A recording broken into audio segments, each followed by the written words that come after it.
पहला पाठ राजाओं का दूसरा ग्रंथ अध्याय 5 पद संख्या 14 से 17 तक।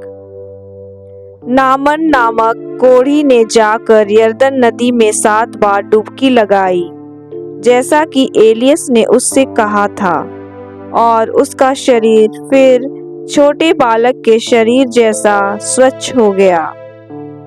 वह अपने सब परिजनों के साथ एलियस के यहाँ लौटा। वह भीतर जाकर उसके सामने खड़ा हो गया और बोला, अब मैं जान गया हूँ कि इस्राएल को छोड़कर और कहीं पृथ्वी पर कोई देवता नहीं है। अब मेरा निवेदन है कि आप अपने सेवक से कोई उपहार स्वीकार करें। एलियस ने उत्तर दिया, उस प्रभु की शपथ जिसकी मैं सेवा करता हूँ, मैं कुछ भी स्वीकार नहीं करूँगा। नामन के अनुरोध करने पर भी उसने स्वीकार नहीं किया। तब नामन ने कहा, जैसा आप चाहते हैं, आज्ञा दीजिए कि मुझे 2 खच्चरों का बोझ मिट्टी मिल जाए, क्योंकि मैं अब से प्रभु को छोड़कर किसी और देवता को होम अथवा बलि नहीं चढ़ाऊंगा। प्रभु की वाणी। भजन अनुवाक्य। प्रभु ने अपना मुक्ति विधान प्रकट किया है। प्रभु के आदर में नया गीत गाओ, क्योंकि उसने अपूर्व कार्य किए हैं। उसके दाहिने हाथ और उसकी पवित्र भुजा ने हमारा उद्धार किया है। प्रभु ने अपना मुक्ति विधान प्रकट किया और सभी राष्ट्रों को अपना न्याय दिखाया है। उसने अपनी प्रतिज्ञा का ध्यान रखकर इस्राएल के घराने की सुध ली है। पृथ्वी के कोने कोने में हमारे ईश्वर का मुक्ति विधान प्रकट हुआ है। समस्त पृथ्वी आनंद मनाए और ईश्वर की स्तुति करे। दूसरा पाठ तीमथी के नाम संत पौलुस का दूसरा पत्र अध्याय 2 पद संख्या 8 से 13 तक। दाऊद के वंशज यीशु मसीह को बराबर याद रखो, जो मेरे सुसमाचार के अनुसार मृतकों में से जी उठे हैं। इस सुसमाचार की सेवा में मैं कष्ट पाता हूँ और अपराधी की तरह बंदी हूँ, परंतु ईश्वर का वचन बंदी नहीं होता।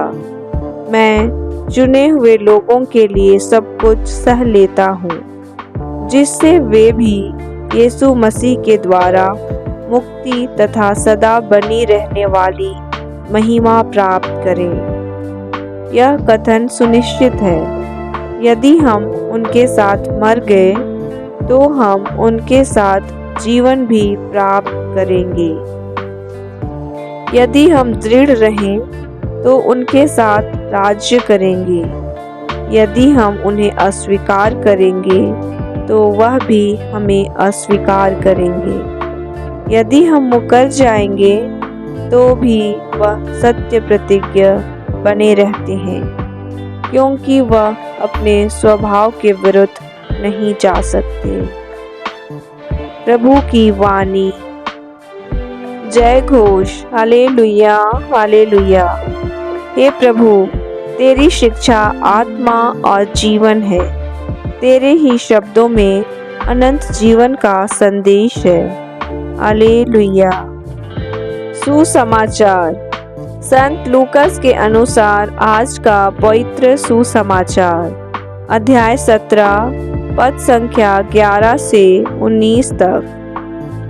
यीशु यरूशलेम की यात्रा करते हुए समारिया और गलीलिया के सीमा क्षेत्रों से होकर जा रहे थे।